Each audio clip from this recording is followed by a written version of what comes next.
कक्षा 9वीं के सभी विद्यार्थी ध्यान दें। आज की इस क्लास में हम साइंस का सेट ए पढ़ेंगे और 4 पेपर में आपको बताने वाली हूँ। 4 सेटों के रूप में आपका पेपर रहेगा, तो आप भरोसा रखें। जितने भी प्रश्न मैं आपको बताऊँ आप अच्छे से कंप्लीट करते चले और सभी प्रश्नों के आंसर भी मैं आपको इसी वीडियो में दूंगी। पीडीएफ के द्वारा आपको लास्ट में पीडीएफ मिल जाएगी, तो आपको अच्छे से सारे प्रश्नों को कंप्लीट करना है और साथ में स्क्रीनशॉट लेते चलना है। तो चलिए अब बिना किसी देरी के हम हमारे पहले प्रश्न की ओर बढ़ते हैं। ये आपका पहला प्रश्न है, सही विकल्प चुनिए। पहला है, निम्न में से कौन सा ऊर्ध्वपातज पदार्थ नहीं है? तो इसका आंसर आएगा आपका नमक। दूसरा है, बोरोन, सिलिकॉन, जर्मेनियम इत्यादि है, तो ये सभी क्या है? उप धातुएं हैं, तो 7 नंबर वाला राइट रहेगा। तीसरा है, एटीओएम शब्द का प्रयोग किसने किया था? तो इसका आंसर आएगा आपका जॉन डाल्टन ने। चौथा है, कोशिका में केंद्रक की खोज किसने की? तो इसका आंसर आएगा आपका रॉबर्ट ब्राउन।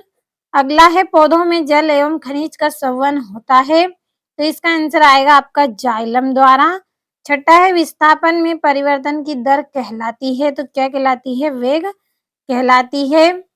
तो यहाँ से आप अच्छे से सारे प्रश्नों का स्क्रीनशॉट लेते चले और अच्छे से आप कंप्लीट कर ले। और ये यहाँ से इंग्लिश मीडियम वाले बच्चे आप अच्छे से इनका स्क्रीनशॉट ले। अब चलिए बढ़ते हैं हमारे अगले प्रश्न की ओर और यहाँ से भी आप अच्छे से स्क्रीनशॉट ले इनका।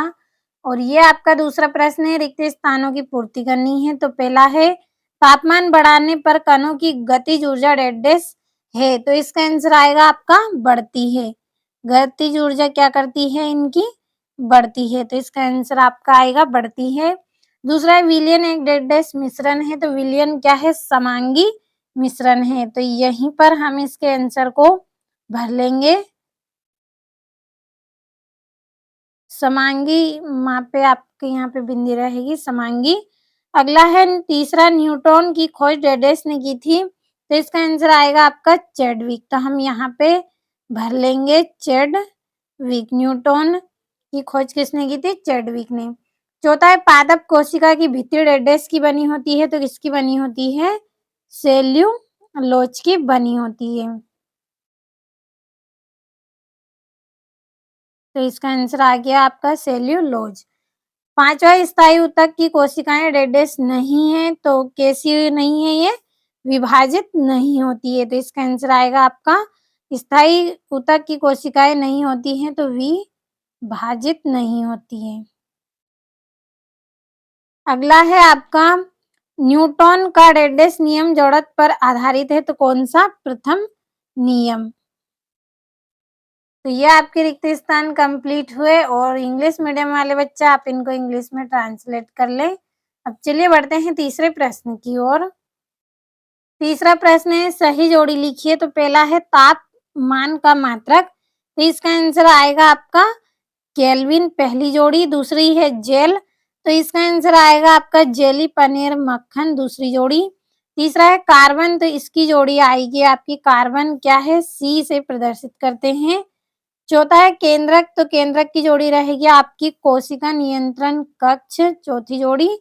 पांचवी जोड़ी है आपकी आंख की पलक, तो इसका आंसर आएगा आपका ऐच्छिक पेशी, अनैच्छिक पेशी, तो ये आपकी पांचवी। छठी रहेगी आपकी दूध में शुद्धता की जांच, तो किसके द्वारा होती है? लैक्टोमीटर के द्वारा, तो ये आपकी यहाँ पे जोड़ी हो गई। अच्छे से आप कंप्लीट कर लें। और ये आपका चौथा प्रश्न, एक वाक्य में उत्तर भरना है। पहला है, हमारे आसपास द्रव्य कितनी अवस्था में विद्यमान होते हैं? तो 3 अवस्था में विद्यमान होते हैं, तो यहाँ पे हम भर लेंगे 3। दूसरा है, एक ही प्रकार के कणों से बनने वाले पदार्थ को क्या कहते हैं? तो इसका आंसर आएगा आपका शुद्ध, यहाँ पे शुद्ध पदार्थ कहते हैं। अगला है, कैल्शियम हाइड्रोक्साइड का रासायनिक सूत्र लिखिए। तो इसका सूत्र आएगा आपका Ca और ब्रैकेट में रहेगा OH और यहाँ पे आपका रहेगा 2। चौथा है, किसी इलेक्ट्रॉन पर कितना आवेश होता है? तो इसका आंसर आएगा आपका 1.6 इंटू 10 की घात -19 कूलाम। पांचवा है, वेग में प्रति सेकंड होने वाली कमी को क्या कहते हैं? तो मंदन कहते हैं। अगला है, दो अथवा दो से अधिक फसलों को निश्चित कतार पैटर्न में उगाने को क्या कहते हैं? तो इसका आंसर आएगा आपका अंतरा फसलीकरण। तो इसके आंसर को हम यहीं पे भर लेंगे, अंतरा फसलीकरण। तो अच्छे से आपको स्क्रीनशॉट लेना है और इंग्लिश मीडियम वाले बच्चे आपको इंग्लिश में इनको ट्रांसलेट कर लेना है। भरोसा रखें, अच्छे से कंप्लीट कर लें।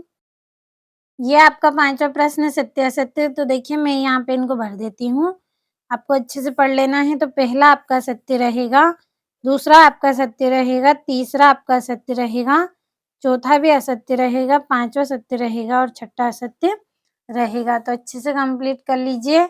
और ये यहाँ से आपके 2-2 नंबर के प्रश्न चल रहे हैं, तो अच्छे से आपको स्क्रीनशॉट लेना है। भरोसा रखिए, जितने भी सेट मैं आपको बता रही हूँ आप अच्छे से कंप्लीट करते चले सारे सेटों को। और ये यहाँ से पदार्थ से आप क्या समझते हैं? रदरफोर्ड के परमाणु मॉडल की सीमा बतानी है। 10वें प्रश्न में हाइड्रोजन के 3 समस्थानिक व संकेत बताने हैं। 11वें में रंध्र के क्या कार्य है और 12वें प्रश्न में रेखित अरेखित पेशी में अंतर। और ये यहाँ पे आपका 13वां प्रश्न है, सदिश राशियों को परिभाषित करना है और साथ में उदाहरण भी देना है। और ये यहाँ से अच्छे से स्क्रीनशॉट लेते चले आप सारे प्रश्नों का।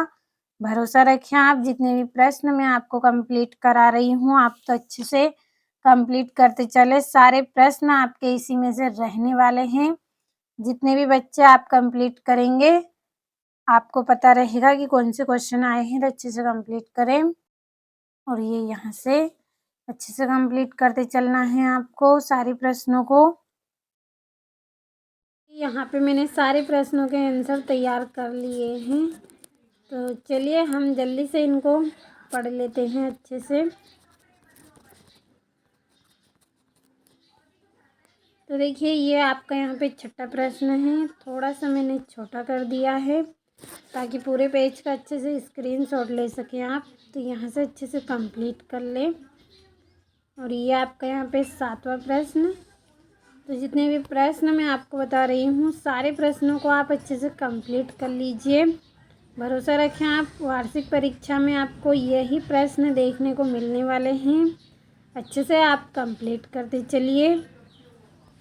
और ये यहाँ से भी आप अच्छे से कंप्लीट करें। और हम थोड़ा सा छोटा और कर लेते हैं ताकि आप अच्छे से स्क्रीनशॉट ले सकें। और ये आपका ये आपका 15वां प्रश्न है। और ये आपका 15वां है ये यहाँ पे इसका अथवा।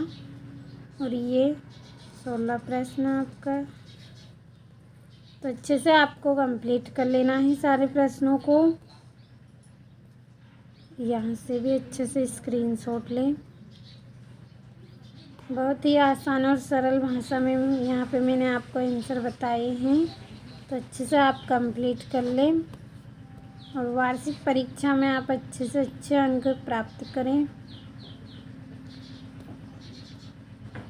और ये यहाँ से आप अच्छे से कंप्लीट कर लीजिए। ये आपका यहाँ पे 23वां प्रश्न। और ये अथवा है 23वें प्रश्न का।